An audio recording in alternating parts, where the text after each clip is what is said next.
Welcome to the CHYE in partnership with COL Live K Factor podcast with your host, Rabbi Yehoshua Wordy, director of CHYE.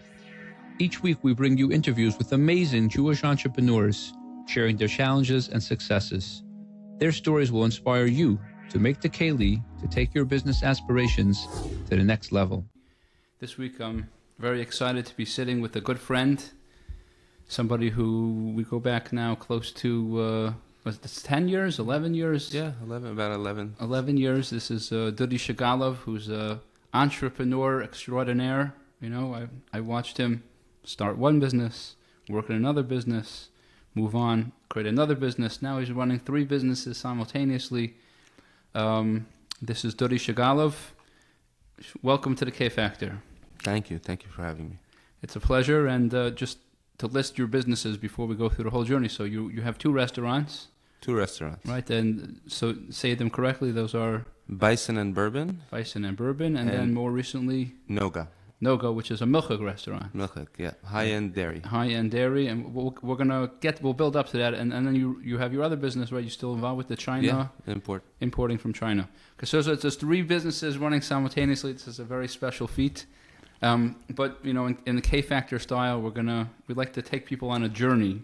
We like to start from the very beginning, and so in your case, I know that your journey started because as a bochur you went on shlichus to China. Yes, to Hong Kong. To Hong Kong.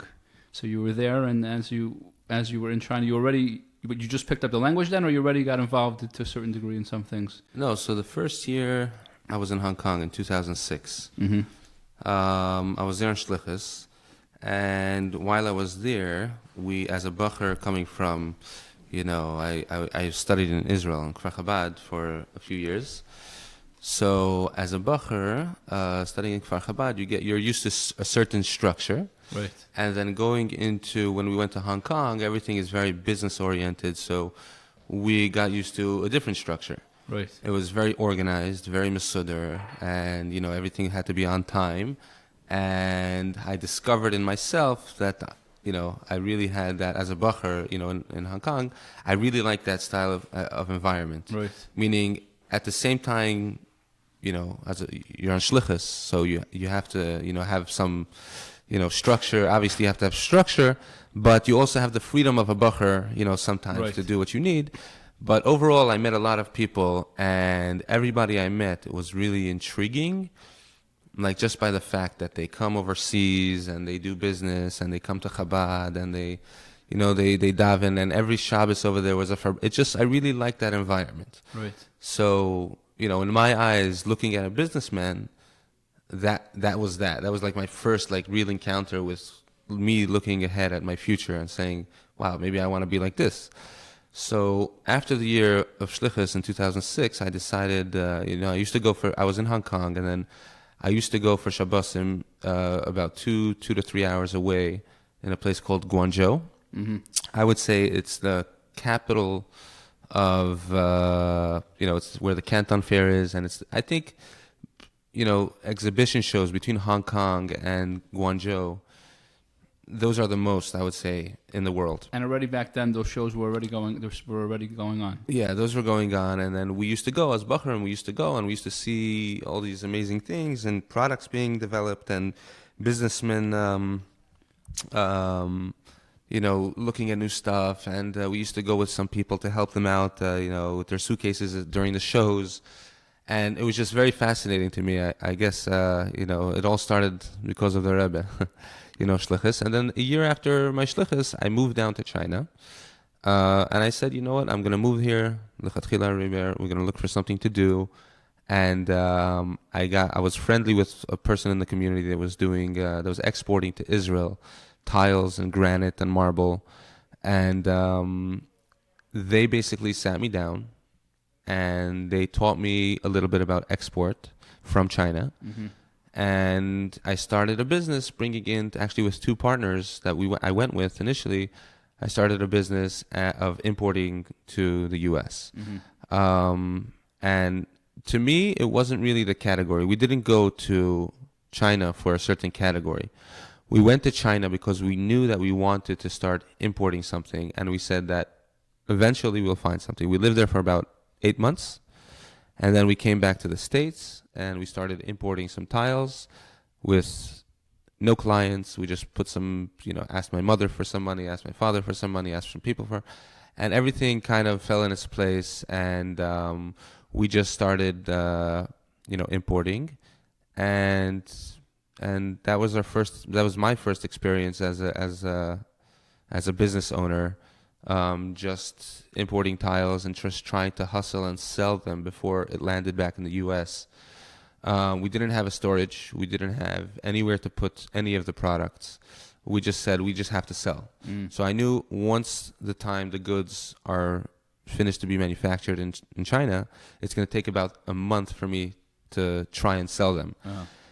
And, it goes back to when you come from a certain environment, a certain structure, for me it was yeshiva. There wasn't necessarily a structure for me to, I just used to knock on doors, let's put it that way. There wasn't oh, hi, can I meet you? Can I this? It was just like I had a focus. I knew what I wanted to do. I had to sell it. And I didn't really care what it takes for me to sell.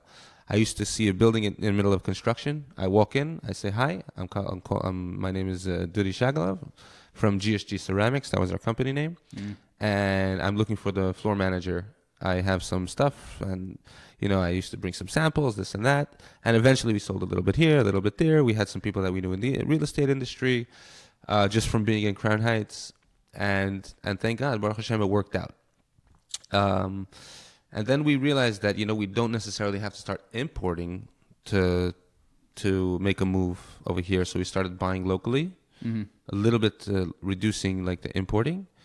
And we just started, buying from someone, selling to another, kind of like brokering deals. And that was my first encounter. And then I guess I'll blame it on the recession in late 2008.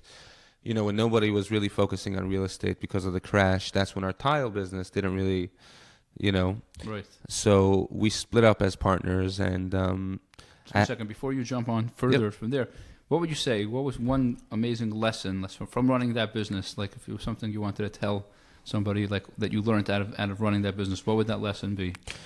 Lesson would be, you definitely, going into any business, you have to build a structure to know what your goals are. As soon as you know what your goals are, before you open any business, whether it's you're putting down a proper business plan, a marketing plan, you have to build yourself a structure, a foundation to the business. And I would suggest people that are looking to do business, but they don't know, they can always ask for advice. There's always a friend or someone that, you could watch a video on YouTube or speak to Rabbi Wardy. He knows a lot of people. For people for advice and building a good foundation to have a goal in mind. And once you have that goal in mind, you could, if you have the passion for it, you'll achieve it. Nice. Okay, so that business tanked under the recession. So what happened next? So actually, right after that, I had a friend of mine that he was a mashgiach in a restaurant, Israeli guy, and he just accumulated over the past few years, a large amount of money, and he asked me if I wanted to join with him and do something on e-commerce. He really wasn't familiar much, but I said I wasn't familiar either, but we'll learn. Why not? So this was like beginning of 2009 or late 2008. We started eBay, Amazon business, cell phones, headphones. During the early days. The Wild West of e-commerce. Yeah. So I used to actually buy some of my merchandise from where eventually I went to work, which was Daily Steals. Right. That's where eventually I landed as my first employee job. But I used to buy from, Bensi, Mati, and they, eventually I got married in 2010. My wife's from Israel. We moved to Israel for a year, so I stopped doing whatever I did with him, with my partner, in anticipation that once I get back, we'll continue. But then he got married. He also moved to Israel. So we just got rid of our stuff, and that was another experience that we had. Right. Eventually, after that, I got back to the States, and I spoke to the owners of Daily Steals, and I asked them, hey, why don't we, I have some experience, eBay, Amazon. Are you looking for any employees? I was pretty new over here, and I didn't want to jump into something that I thought I have to do right away that needs a large investment. My goal was to grow with the company as much as possible, and learn as much as possible, and take that and try to build something for myself. It wasn't initially my goal to try and go on my own, but it did come to a point where I thought that I should go on my own. They had a Daily Deal website, so we figured, why are we only buying locally? Why don't we start manufacturing things? Have that experience. So let's go for it. And they liked the vision that I had, and they gave me a certain amount of money, and they said, play around with this. We want to see what you can do. Within the first year, they had a very good foundation to the business, and within the first year, we imported, with everything, every penny that I had allocated to me, we imported, and we made. It was an amazing year. Experience was starting to build up. And I forgot to mention, you picked up the language, right? You knew Mandarin from being on Shlichus. So when I was there on Shlichus, so that was Cantonese in Hong Kong. Right. But after I lived in China for the 8 months that I was there is zero English. Like the signs, there's no English whatsoever. Nobody speaks English at all. So you have to pick up some stuff. Right. So I picked up, I would probably say to get around very, comfortably and negotiate a little bit with factories. Right. But nowhere near fluent. Mm-hmm. But good enough just for the basics to what I needed to get around. So we started importing, and I was there for a few years, where my partners today, at the same time when I was in Daily Steals, they had actually a Chinese partner that was manufacturing and importing, and they were doing all the online sales for their partners. I mean, they were partners, and eventually, we said, why don't we combine forces? I'll do all the importing. You guys are, the experts on the online sales. And that's what we did. And we just started our company in 2013.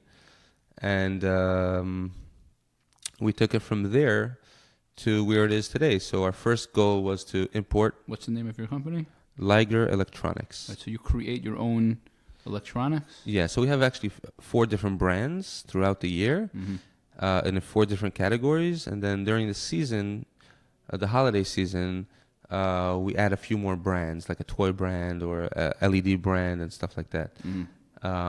But our main focus throughout the year when it comes to the importing is the 4 categories, the 4 brands that we carry. And, it varies anywhere between, it could be a $2 item to a $100 item. And that's what we started doing right away. We initially started just with 1 brand, and we wanted to dominate the market with consumer electronics, and we imported hundreds of different SKUs just to see what's gonna, you throw a piece of paper tissue at the wall and you see what sticks. Let's put it that way. So that's how it is. That's how it was for us, at least in e-commerce, and we just imported so many different items, and then a lot of them stuck, and a lot of them didn't. So the ones that didn't, we had to have another avenue. So how are we gonna sell it? So then we had to try and figure out how to get rid of this merchandise, and eventually we found ways in e-commerce to get rid of product, and it kind of came to a point where it was smooth sailing for us to import, and that's when we expanded to other brands and to other e-commerce platforms. Right. So here you are. You have this successful e-commerce business that's going. All of a sudden, you have the itch, and what? Let me ask you just before. In other words, you go on to start another business in a whole different industry, and we'll talk about that in a second. But it's not so easy to juggle businesses. Were there systems before we talk about this new business? In order to be able to jump into a new business, you have to be able to make sure that the current business you have is running. So there were systems you put in place to make sure that it could run in such a way that you'd be able to take your half your eyes off, so to say. So how did you feel comfortable to be able to create a whole new business along running simultaneously with your existing one? It's just the relationship with the partners. We have, we grew up together, kind of. We studied together in Israel, where we know each other for probably 20 years almost, since we were kids. And we just have this chemistry that is unusual, and we each take our responsibility very, very strongly, which enabled us to diversify, and each person, each partner respects the other's space. So if I'm in charge of the restaurants and I have duties to do at my e-commerce or my importing business, then my partner will respect my space and understand that as long as I'm doing my duties, everything is okay, and it's vice versa. We each have set responsibilities within the company, and that's the only way to manage it. That was also something that we really sat down and thought, how are we going to manage multiple businesses and try to expand even more? But I feel that once you have, once you're focused, and it doesn't necessarily have to be with a partner, it could also be with an employee.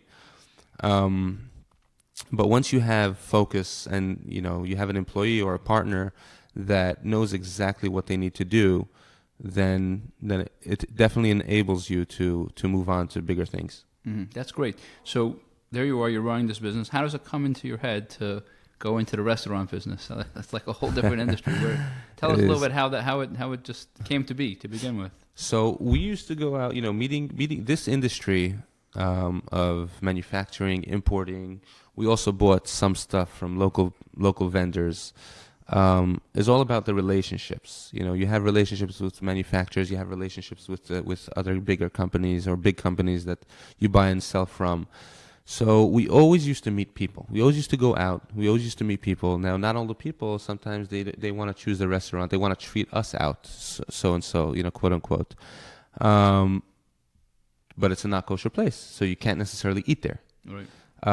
So you'll just sit. You'll maybe have a drink of water or canned or bottled Coke, but they're eating and you can't. Right. So we had one meeting, and it was in it was a non-kosher place where obviously we didn't eat, but we didn't come there to eat. We just came to meet. It was with a manufacturer from China, one of our larger suppliers, and we just sat down there and we said, it's such a shame. It's such a shame that I can't feel comfortable. I don't even feel comfortable in a place where I could just have a beer or have a glass of wine and at the same time eat something that makes me feel comfortable in the environment that I am. Right.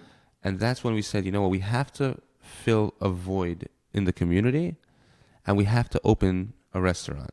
And we had a certain concept that we wanted when we wanted to open a restaurant, and that's how Bison and Bourbon came about.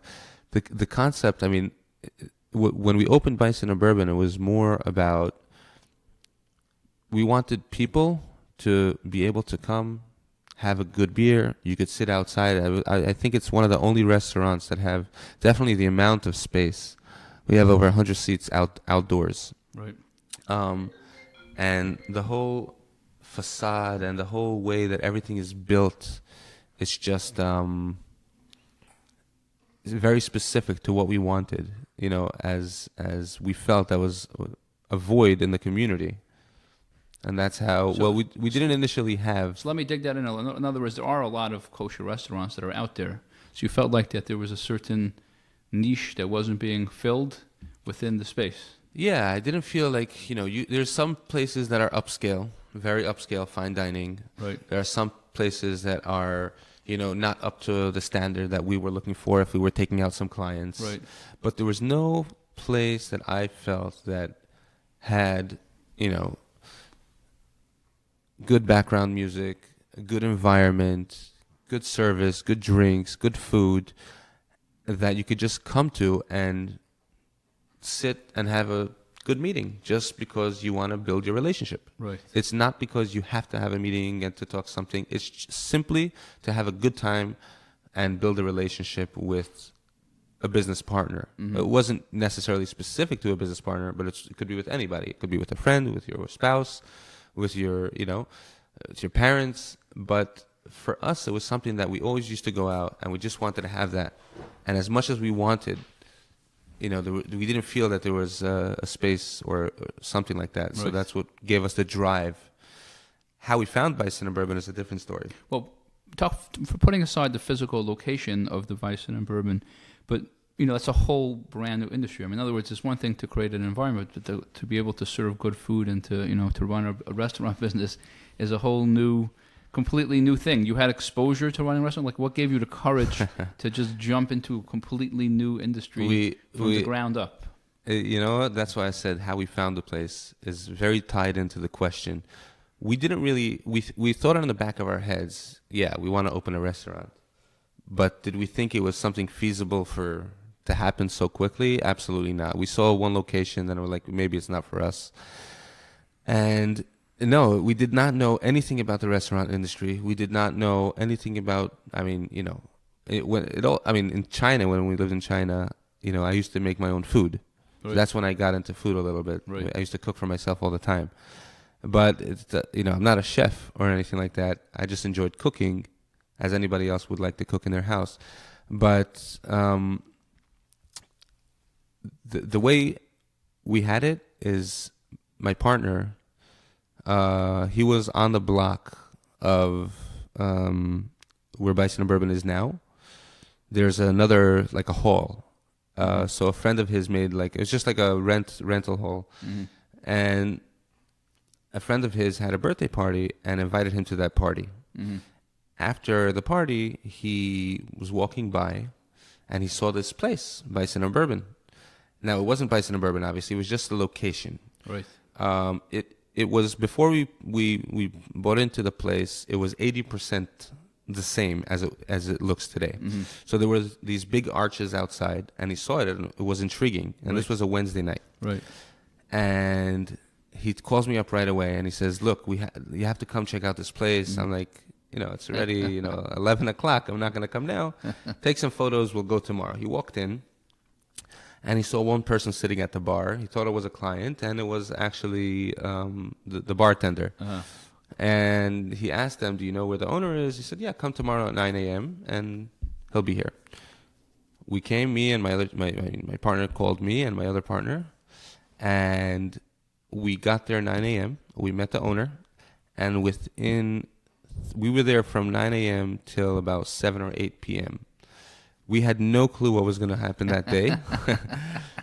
But within 3 days, we had a contract. Oh, my goodness. Yeah. It was all l'katchila riba. Same, but the contract was to take over, or the existing owner was going to come in and help you manage, so to No, say? so the existing owner is he was the owner of the property. Right. And he built out the 80% of what it was. Right.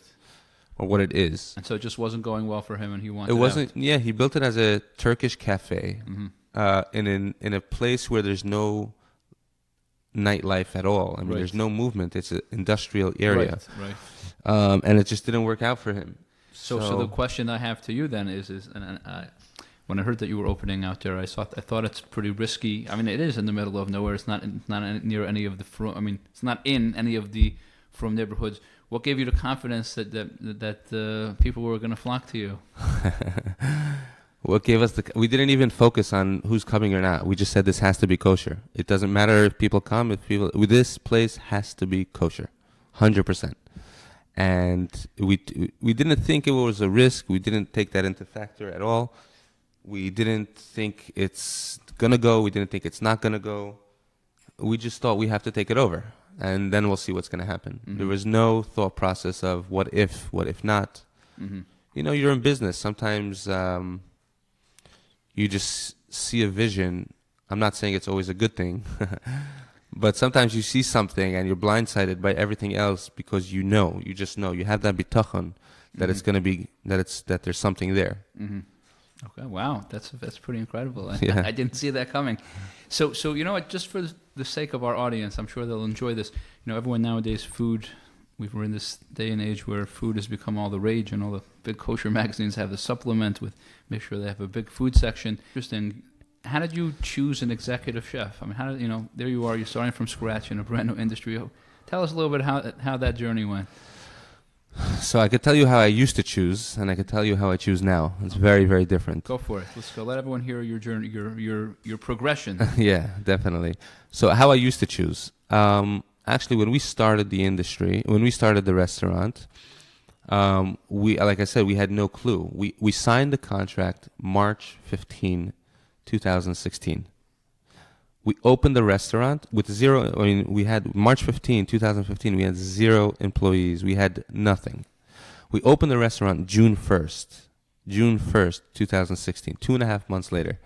Whether it was a good thing or a bad thing, that's irrelevant. But we had a focus. We said June 1st is when we're opening. We want to open for the summer, and we did it. We opened. Now, how did we get all the staff? The main thing that you need when you open a restaurant, especially if it's a large restaurant, is a really, really, really experienced and strong general manager. He knows the rules. He knows how to play this game. He knows the ins and outs of every little detail. He knows what you need if, so-called front of house, which are the bar servers, Right. The food runners, and then he knows everything that you need in the back of house, which is all the kitchen staff, the executive chef. But he's the guy that's running the show for the restaurant. He is the general manager. He reports to the owners, and the owners usually talk to him or the executive chef, and they discuss with all the other employees whatever needs to be discussed. So we chose a general manager, and he basically put it for us, put the whole team together for us. So that's how we used to hire chefs. How do we hire chefs now? One second. So before you, okay, go ahead. Continue. Go ahead. So. Yeah, I mean, so now it's just a different process based on our actual experience in the industry for the past 2 years. What we do now is I'll ask a chef to look at my concept, read up about us, and I want him to put together a menu based on what he sees. A small menu. It doesn't have to be a big menu. It doesn't have to be something, it's going to be anywhere between, 5 to 10 items, and eventually he's going to come down and cook it for us. And that will be my initial, interaction with an executive chef. That's step one. So step two would be that after we like his menu and he put it together for us, we will then, talk about his experience and talk to his references. And now I would say for me to hire an executive chef, it would probably be like a 4-week process before I'm comfortable with hiring an executive chef. Mm-hmm. Just a lot of testing, a lot of making sure. I want to see that he works with a team, or if he doesn't work with a team and he wants to bring his own team, I want to see how loyal they are. If you have someone that you hire and you want to give him a 5-year contract, that's okay. But if he doesn't want to have a contract with you, and he wants to bring his own team, you have to also make sure that if, after a month or 2 months or a year, he decides to leave for any reason, he doesn't take all the team with him. So it's, now that we understand the industry a lot more, it's very different. Right. So let me ask you like this. Starting in a new industry from scratch, I'm sure you must have had a lot of challenges, surprises and different things that came your way. Can you share like an interesting challenge that came up and how you resolved it? It's always a challenge, but I'll tell you, I mean, it's always a challenge when I say that, I mean, in this industry, because I'm used to coming from a very, very different world. E-commerce is basically, you're not dealing directly with customers. You're dealing with manufacturers, you're dealing with big companies, and if you have, I mean, obviously, yes, you are dealing with customers, but you can always please them by a replacement. Right. In the food industry, you have always ups and downs. It could be even if you have, a fast food place, or if you have the most high end where people will have the highest expectations from you. If there's any slight error, you have to really, really, really know how to accommodate that. Right. So is it a challenge? I don't necessarily think it's a challenge, but I think it's, you have people that will come one day and request one thing, and the other day request another thing for the same scenario, but you just have to know how to build, in your mind, a way to resolve everybody, whatever they need. At the end of the day, the customer is always right. Right. So, and that's the mentality any business or especially a restaurant should always have. And it's just, in a restaurant, it can repeat itself every week, for any given reason. Do you have an example, something an episode that comes to mind? Sure. So Bison and Bourbon, there was a group of 10 people. We had a table of 10 people. They sat. They really enjoyed.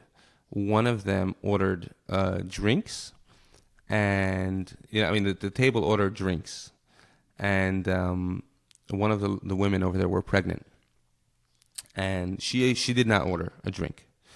But she drank. There was a drink over there that basically, I guess, her husband ordered, and he added it. It was basically a non-alcoholic drink, but he wanted to add, a shot of rum or something into the drink, and she took a sip from it, and she was in her late pregnancy, probably 8 or 9 months or something like that, and she got up, and she thought that we purposely put alcohol in there. And she just got up. Their bill was probably $1,300. Oh, boy. And she started screaming and yelling, and they just decided to leave. Ah. So something like that is like, I don't know how to deal with this. I mean, it's not it's not our mistake. So we tried explaining, but then they just got up and left. They didn't want to pay. So it's just a scenario. You have to deal with these things. We had another time where a group of youngsters came in, and they initially emailed us. They asked us if they could bring in their own alcohol. So we said that under the OK, they don't allow to bring anything from the outside. Right. So absolutely not. And they still brought in their drink, and they were told to please put their drink away. Right.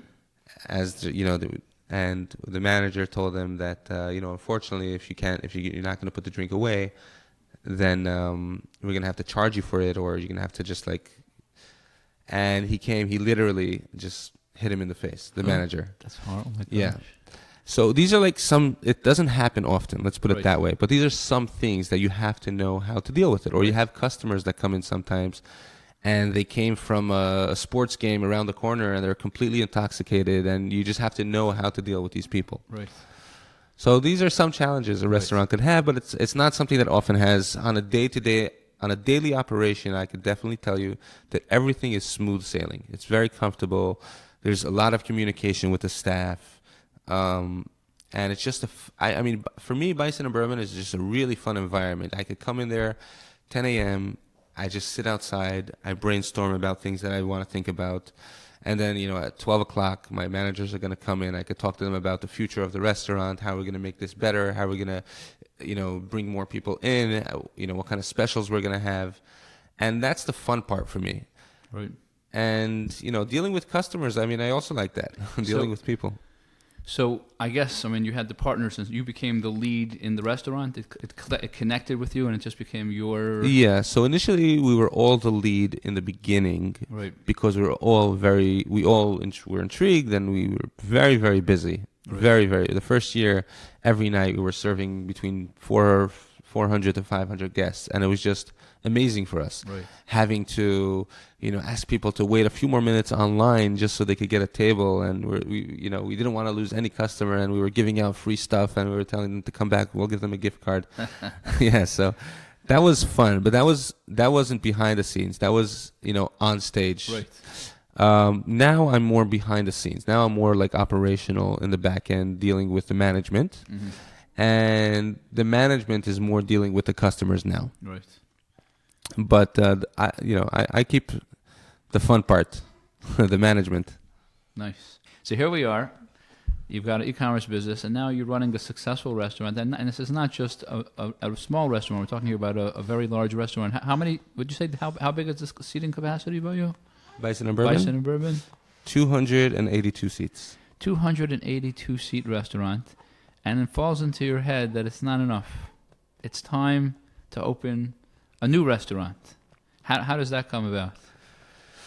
It didn't come from us. Actually, I was at a wedding of my cousin in Pittsburgh, and I met a guy at the wedding that is the Kala was my first cousin, and the groom was a good friend of this other person that owns a hotel in the Lower East Side. Mm-hmm.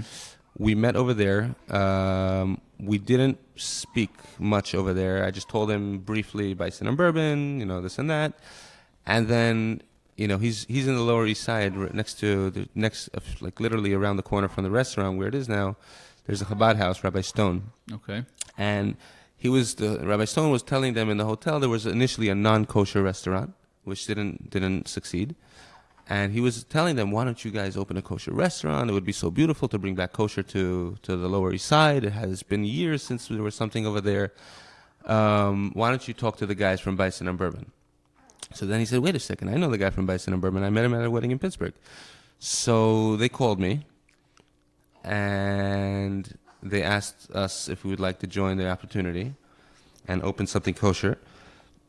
And at the same time, I was like, wow, this is like bringing back kosher to the Lower East Side. It was like, what an opportunity. What a beautiful opportunity. And this was something also we didn't really think much about. It was like, yes, now we're smarter. Now we knew the process. Now we had to put our own business plan together. We understood that, we're not kids anymore. And if we do, we need to make a decision to open something, then it has to be the right decision. So we collectively put our thoughts together. We sat down. We negotiated a good deal. And eventually we decided to open. It's a very, very different concept. It's milchek, obviously. And we just wanted... what was the initial... obviously, everything that relates to business is also a financial calculation. Right. So when you're thinking about these things, you put together a business plan, and you see, can I make money out of this or not? It's not... obviously, bringing back kosher to the Lower East Side was something interesting, but if we were going to lose money from something like that, I wouldn't necessarily say that I would go ahead and run and do that. Right. Maybe one day I'll reach the point where as a chesed, the Menachem, I can do that. But there's ways to go. But Menachem. But yeah, so we decided that we put together a business plan, and we decided that's the right thing for us to do. And we worked together with the hotel owners, and we put together a plan of how we want to manage it. And thank God, Baruch Hashem, it's really doing amazing. It's a beautiful restaurant. So the name of the restaurant is Noga. Noga. N-O-G-A. Tell us a little bit about the restaurant. So it's a milchig, high-end. Yeah. Who are you catering towards? We're catering... obviously, we're right over the Williamsburg Bridge. Right. So we do have a lot of walk-ins that walk from Williamsburg to us. Mm-hmm. The locals are not yet coming so much. Actually, the whole area over there is a very artsy area, and the design of the plating and the design of the whole restaurant is also like very, very, very new and modern and really, really beautiful and unique. We just wanted to fit in the space over there of the Lower East Side and bring something completely new to kosher. There's nothing that I could say today that I could compare it to in kosher. Explain what you mean by that. What does that mean? So everything we get everything. It sounds bizarre, but at No-Go we get everything in every single day. The produce comes in every single day. You won't get fish that's left over from yesterday. Mm. That if there's leftover fish from yesterday, it will go for staff meal. Mm-hmm. It doesn't mean it's bad. It's very, very fresh, and we only use like wild fish. Some restaurants will use, not necessarily wild or high quality fish. Or the produce by us is all 100% organic. The spices, for instance, that we use are not like your regular mainstream spices. They're actually spices that are made by this Tunisian lady that's certified under the OK. And it's just like all these little details that are being put together. And we just aim for very high quality. So I'm saying this is Mediterranean, this is Asian. The concept? Where is it? No, it's definitely not Mediterranean, definitely not Asian. So the food concept, we have pizza, we have pasta, but everything, like I'll give you an example. Our pizza dough, it proofs for 12 hours. Mm-hmm. So it's not the dough that you'll make in the morning and serve 2 hours later. Mm-hmm. It's a dough that has a certain process to it. So there's no necessarily concept to where like a origin, if it's Italian food or Mediterranean food or Middle Eastern food. It's just, these days they call it New American. It's just really good, high quality food. Uh-huh. Wow. But everything is made 100% in-house. From all the breads, the pastas. So here you have now, we're sitting here together, it's 2018, Chodesh Sivan, the end of Chodesh Sivan, and you're managing 3 businesses simultaneously. Is there a particular secret you have to share with people how you wear 3 hats at one time? So again, we're a few partners, so I'm not doing it all by myself. We have to give my partners. We have this, like I said before, this really good chemistry. That I'll give you another example. I'm going next week to Israel for 2.5 weeks, but we have people that we put in place to manage. At Bison and Bourbon, I have a general manager. I obviously always look at for me, I always like to look at the reports. How are the numbers? So I'll go over that, like whether I'm there physically or not, I'll go over that like every week. Mm-hmm. Same thing at Noga. We just implemented a system where we don't necessarily, we enable the business to run without us with proper management. I believe that there's no such thing as a bad business at all. There's no such thing as bad business. There's only bad management. If you have good management, you'll be fine. That's great. So tell me then, this whole, that's amazing. In order for a lot of people to be able to put good management in place, they have to hire consultants. Is this something you hire consultants to train you to do, or you just learned it at the School of Hard Knocks? Yes, but just something that we picked up. It's not something that, obviously I take advice. You can't be afraid of advice. Right. I have a brother, my older brother, that's in business for many years. He's running a very large company. And, he was kind of like my go-to guy whenever I had questions on this, questions on that. So for me, I had a family member that was able to help me out when I needed.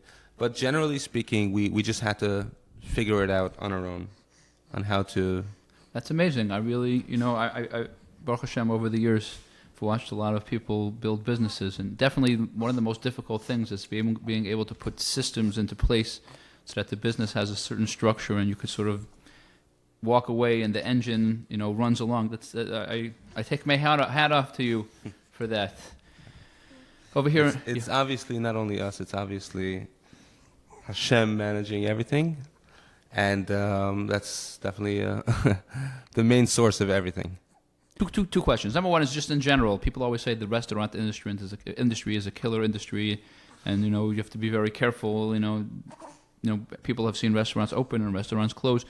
What would you say is the secret to, just in general, like if someone's listening and going into the food industry, what is the secret, most important ingredient to having a successful food or restaurant company? That's a tough one. I don't think there's a method to it. I think that location is very important. When you choose a location, it should definitely be in a place where if you don't have, I think we got, like I said, I wouldn't say lucky because, again, it's all Hashgacha Pratis, but I think we got lucky with Bison and Bourbon because there's no foot traffic whatsoever. Right. So everybody who comes is coming by car. Right. But I would say that if you're in a community or if you're in a place, and again, it's not only restaurants, it's with any business, there's competition. How do you separate yourself from the competition? Why are you special? Why are you more special than them? And if you have something that you bring to the table, that's good. Now, whether or not you think your concept is right, that's something that you should always discuss before opening, definitely a restaurant. Consult with people that know, like whether the location... You definitely have to put together a budget before. But how to figure out if it's successful or not, I don't think there's a method to the madness. I don't think there's a method to it. I just think the things that help is location. At least like for us at Noga, the reason why we were a little bit more intrigued to open it was because it's in a hotel. So we knew that automatically we're going to have breakfast customers and we're going to have dinner customers. Right. So even if we didn't have any traffic, at least I know I'm secured by the hotel guest. Right. That's what helped us open Noga. Right. And how you're finding that people are traveling, you become a destination? I think that we are becoming a destination because, again, it's not because of a kosher restaurant in the Lower East Side. It's because of the quality and what we're providing to people, something new. That's great. We'll finish off with the final thought over here. Our audience is younger people getting into business or their first stages of business. What's your if you had to give like your number one advice, here you are. You imagine that you're sitting now in front of an audience of young people in the early stages of business. What's your number one piece of advice that you'd want to share with them? Number one tip would be that definitely, I would say it's called SWOT. Okay. SWOT. SWOT analysis: strengths, weaknesses, opportunities, and threats. Yes. Know those things. You have to know those things. When I was one thing that helped me open my company, Liger, that was my first e-commerce company, or with my current partners, was when I was in Daily Steals, there was a guy that did data analysis, and he dissected the company from A to Z. And I was very, very happy that I joined that meeting.